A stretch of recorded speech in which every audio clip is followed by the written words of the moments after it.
안녕하세요. 오늘 딥다이브에서는요, 저희가 받은 미국 국세청 IRS의 Form W7 안내서를 좀 자세히 들여다보려고 합니다.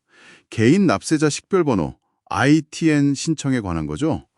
네, 이게 사회보장번호 SSN은 없지만 미국 세금 때문에 번호가 꼭 필요한 분들께 정말 중요한 정보인데요. 누가, 왜, 또 어떻게 ITN을 신청해야 하는지, 특히 최근에 바뀐 내용들 중심으로 핵심만 빠르게 짚어보는 게 이번 딥다이브의 목표입니다. 바로 시작해볼까요? 네, 좋습니다. ITIN은 특정 상황에 계신 분들께는 정말 필수적인 번호입니다. 이게 단순히 세금 보고를 넘어서요, 특정 금융거래라든지 혜택하고도 연결될 수가 있거든요. 근데 정말 중요한 건 여러분께서 꼭 아셔야 할 게 ITIN은 SSN하고는 완전히 다르다는 거고요. 이걸 받는다고 해서 미국 내 근로자격이 생기거나 이민 신분이 바뀌고 그런 건 전혀 아닙니다. 네, 오직 연방 세금 목적, 그것만을 위해서 존재하는 번호죠. 자, 그러면 이 ITN이라는 게 정확히 어떤 분들께 해당되는 건가요? 안내서를 보니까 미국 세금 보고 의무가 있는 비거주 외국인 또는 미국에 꽤 오래 체류해서 세법상 거주 외국인이 되신 분들, 그러니까 그 Substantial Presence Test라고 하죠. 그 기준을 충족하신 분들이 필요하겠군요. 맞습니다. 그 Substantial Presence Test라는 건 기본적으로 지난 3년간 미국에 며칠이나 있었나 그걸 기준으로 세법상 거주자인지 아닌지를 따져보는 계산법이고요. 그리고 그거 외에도 미국 시민이나 거주 외국인의 부양가족 또는 배우자인데 특정 조건에 만족하는 경우도 있고요.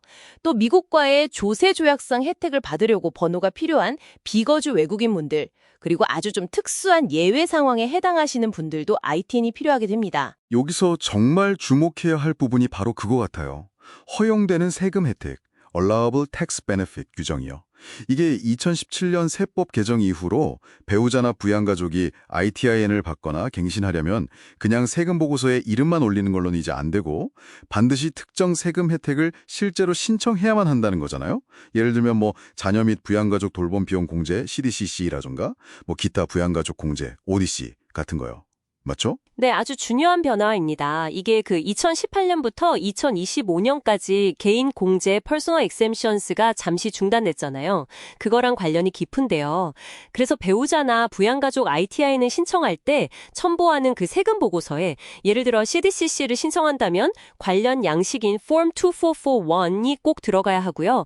만약에 ODC, 그러니까 다른 부양가족 공제를 받는다면 그 이름 옆에 확인란에 꼭 체크가 되어 있어야만 ITIN 발급 요건을 충족하게 됩니다. 이건 정말 세금 보고서 준비하실 때 절대 놓치시면 안 되는 부분이에요. 와, 서류 준비도 만만치 않아 보이는데요. 그 여권이 있으면 그거 하나로 신분증명이 되지만 그게 아니면 신원증명서류랑 외국 신분증명서류를 각각 최소 2개 이상 조합해야 한다고요. 특히 부양가족의 경우는 캐나다나 멕시코 거주자 같은 특정 예외 빼고는 미국 거주 사실 증명이 필요하고 또 나이에 따라서는 의료기록이나 학교기록 제출 조건도 꽤 구체적이더라고요. 이 부분 요건이 최근 몇 년 사이에 계속 좀 까다로워진 것 같아요. 맞습니다. 그리고 제출하는 서류는 반드시 원본이어야 하고요. 아니면 그 서류를 발행한 기관에서 직접 인증한 사본이어야 한다는 점, 이게 중요합니다. 그러니까 공증사무소에서 받은 공증사본 같은 건 인정이 안 돼요. 특히 의료기록 같은 경우 만 6세 미만 아이들, 그리고 학교기록은 만 24세 미만 학생들 해당되는데 이름, 생년월일, 주소, 그리고 병원이나 학교 정보, 마지막으로 가장 중요한 게 최근 날짜 요건이에요. 신청의 기준으로 12개월 이내에 진료받은 날짜나 아니면 학기가 끝난 날짜가 찍혀 있어야 하거든요. 안내서 뒷부분에 체크리스트가 있으니 꼭 활용하시는 게 좋습니다. 그러네요.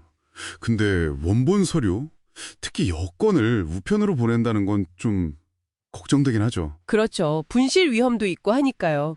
그래서 신청 방법으로 우편 말고도 IRS 납세자 지원센터, TAC라고 하죠. 거길 직접 방문하거나 아니면 인증수리 대리인, CAA를 통하는 방법도 있군요. 네, CAA는 원본 서류를 직접 확인하고 바로 돌려줄 수 있다는 장점이 있죠. 아무래도 좀 더 안심이 되고요. 그건 정말 편리하겠네요. 다만 모든 TAC에서 이 서류 확인 서비스를 제공하는 건 아니니까 미리 좀 알아보고 가야겠고요. 그리고 ITIN 갱신 문제도 빼놓을 수 없죠. 만약에 3년 연속으로 미국 연방세금 보고서에 ITIN을 사용하지 않으면요, 그 번호는 만료됩니다. 네, 그럼 다시 사용하려면 갱신 신청을 해야 하고요. 그리고 또 2013년 이전에 발급받고 한 번도 갱신한 적이 없는 ITIN도 갱신 대상일 수 있으니까 이것도 확인해 보셔야 합니다. 갱신할 때도 일반적으로는 유효한 세금 보고서를 첨부해야 합니다. 그렇죠. 네, 그게 원칙이죠. 마지막으로 흥미로운 점은 세금 보고서 제출 없이도 ITIN을 신청할 수 있는 예외, exceptions 조항들이 있다는 거네요. 예를 들면 미국 내 파트너십 소득이나 이자 소득처럼 제3자가 원천 징수하는 소득이 있다거나 아니면 조세 조약 혜택을 받는 경우 또 미국 부동산 관련 특정 거래시 같은 경우들이 해당될 수 있겠군요. 맞습니다. 각 예외 상황마다 필요한 증빙 서류가 또 다르거든요.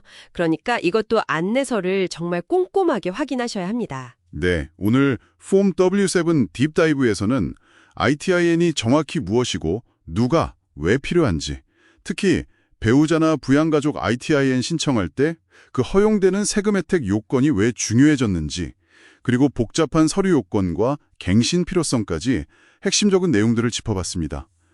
보내주신 자료 덕분에 중요한 변화들을 잘 파악할 수 있었네요. 네, ITIN은 미국 세법을 잘 지키는 데 아주 중요한 도구인 만큼 신청하고 또 유지하는 요건을 정확히 파악하시는 게 중요합니다.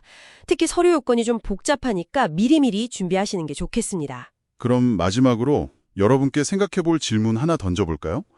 이 ITIN 제도라는 게 단순히 세금을 걷기 위한 수단을 넘어서 사실상 근로허가나 영주권과는 완전히 분리된 납세 의무자라는 좀 독특한 법적 지위를 부여하고 관리하는 방식이잖아요. 이 복잡한 시스템이 앞으로 개인의 어떤 권리나 의무와 관련해서 어떻게 또 진화해 나갈지 그걸 지켜보는 것도 꽤 의미 있는 관찰이 될 것 같습니다. 오늘 딥다이브는 여기까지입니다.